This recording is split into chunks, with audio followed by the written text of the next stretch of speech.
उन्हाळ्याच्या कडकडत्या तापमानामध्ये एकीकडे शहरांमध्ये पाणी टंचाई जाणवतीये, दुसरीकडे ग्रामीण आणि आदिवासी भागांमधील परिस्थिती आणखीनच बिकट झालेली आहे। कारण की भंडारा जिल्ह्यामधील कमकासूर या सुमारे 300 लोकवस्तीच्या गावामध्ये आजही संपूर्ण गाव एकाच विहिरीवर अवलंबून आहे। पुनर्वसन होऊनही या गावामध्ये मूलभूत सोयी सुविधांचा अभाव आहे आणि त्यामुळे ग्रामस्थांना प्रचंड हाल अपेष्टा सहन करावे लागतात। गावात फक्त एकच विहीर आहे आणि त्यावरच सर्व गावकऱ्यांची तहान भागते। विशेषतः उन्हाळ्यामध्ये विहिरीमधील पाण्याची पातळी घटते आणि त्यामुळे परिस्थिती आणखीनच चिंताजनक आहे। त्यामुळे एक बादली पाणी काढण्यासाठी या गावकऱ्यांना तारेवरची कसरत करावी लागते। बातमी आहे भंडाऱ्यामध्ये। गावामध्ये एकच विहीर आहे आणि 300 लोक आहेत आणि सगळेजण इथलाच पाणी पित। हँडपंप आहे पण तिथला पाणी पित नाही, म्हणजे कधी गंदा कधी बंदच राहते आणि इथलंच पाणी वापरते सगळेच जण गावातले। अडचण तर होतेच म्हणा उन्हाळ्यामध्ये, तर जेवढी अडचण आता बाकी लोकांना होते अर्ध्या गावाला तेवढी अडचण थोडीशी कमी झाली असते। पण उन्हाळ्यामध्ये वास्तव्य करताना अशी समस्या निर्माण होते की 5व्या महिन्याच्या शेवटपर्यंत फक्त 2 ते 3 फूट पाणी राहते। समस्या अशी आहे। पण बरं आहे की तो बाजूच्या गावाला लागून रामपूरची वसाहत आहे, त्यांचे परिसर शेती, तर त्या शेतातले लोकांकडे बोर वगैरे आहे, तर ते लोक पाणी आम्हाला वापर करायसाठी देतात। तर तो एक चांगला आहे। नाही तर आम्ही मग आम्हाला असं वाटतं की मग दुसऱ्या गावात कोणते पाणी आणलं असतं आम्ही।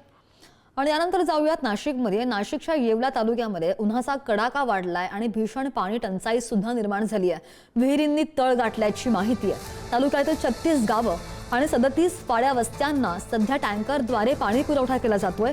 पन्हाळ साठेसारख्या गावांमध्ये महिलांना हंडाभर पाण्यासाठी तासनतास रणरणत्या उन्हामध्ये प्रतीक्षा करावी लागते।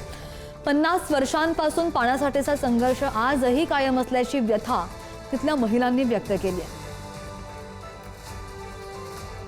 पाण्याचा खूप दुष्काळ आहे। आता टँकर चालू झाला तर मग पाण्याचं आताशी बरं आहे, नाही तर आम्हाला लांबून पाणी आणावं लागत होतं। आम्हाला पाण्याची खूप टंचाई आहे। पाणी आम्हाला खाली 4 महिने टिकतं पाणकळाचं। येरीला नंतर फेब्रुवारीमध्ये पाणी नाही राहत। शासनाकर पाणी मागणी करतो आम्ही, पाणी येळेवर येत नाही। पण आता सध्या टँकर चालू झालेला आहे आणि पाणी नाहीये, परिणामी ग्रामस्थांचे हे असे हाल होत आहेत। या महिलांच्या व्यथा आपण जाणून घेतलेल्या आहेत। पुढची बातमी आहे वाशिम जिल्ह्यातून। वाशिम जिल्ह्यामध्ये उन्हाचा पारा 44 अंशांच्या पार गेलेला आहे आणि त्यामुळे तिथं सुद्धा पाणी टंचाईची समस्या अत्यंत गंभीर बनली आहे। जिल्ह्यातील 77 मध्यम आणि लघु प्रकल्पांमध्ये सध्या फक्त 20% उपयुक्त जलसाठा शिल्लक आहे। वाढतं बाष्पीभवन आणि अनेक प्रकल्पांनी त्यामुळे तळ गाठलेला असून ग्रामीण भागातील पाणी पुरवठा योजना सुद्धा बऱ्याचशा विस्कळीत झाल्या। महिन्याचा कालावधी शिल्लक आहे आणि या भीषण टंचाईमध्ये पिण्याच्या पाण्याची सोय कशी करायची असा मोठा प्रश्न सध्या नागरिकांसमोर उभा ठाकलाय। वाशिम जिल्ह्यात पाण्याची परिस्थिती अतिशय गंभीर बनत चालली असून अनेक प्रकल्प हे कोरडे ठाण पडलेले आहेत। मी सध्या फाळेगाव इथल्या लघुसिंचन प्रकल्पावरती आहे। आपण जर बघितलं तर हा प्रकल्प एप्रिल महिन्यातच कोरडा ठाण पडला होता आणि आता केवळ मृत साठा या प्रकल्पामध्ये शिल्लक असल्याचं आपल्याला पाहायला मिळत आहे। त्यामुळं या प्रकल्पावरती जे शेती होती सिंचनासाठीची ती देखील प्रभावित झालेली आहे। अनेक शेतकऱ्यांची जी उन्हाळी पिकं आहेत ती सुद्धा करपून गेल्याचं पाहायला मिळत आहे। त्यामुळे शेतकऱ्यांचं मोठं आर्थिक नुकसान झालेलं आहे। जिल्ह्याची एकंदरीत परिस्थिती पाहिली तर जिल्ह्यात एकूण 77 प्रकल्प आहेत, त्यापैकी 2 मध्यम प्रकल्प आहेत, तर 75 हे लघु प्रकल्प आहेत आणि या 77 प्रकल्पांमध्ये केवळ 20% जलसाठा शिल्लक आहे। तर 75 जे लघु प्रकल्प आहेत त्यातील 20 प्रकल्प हे अगदी कोरडे ठाण पडल्याचं देखील इथे प्रशासनाकडून सांगण्यात आलेलं आहे।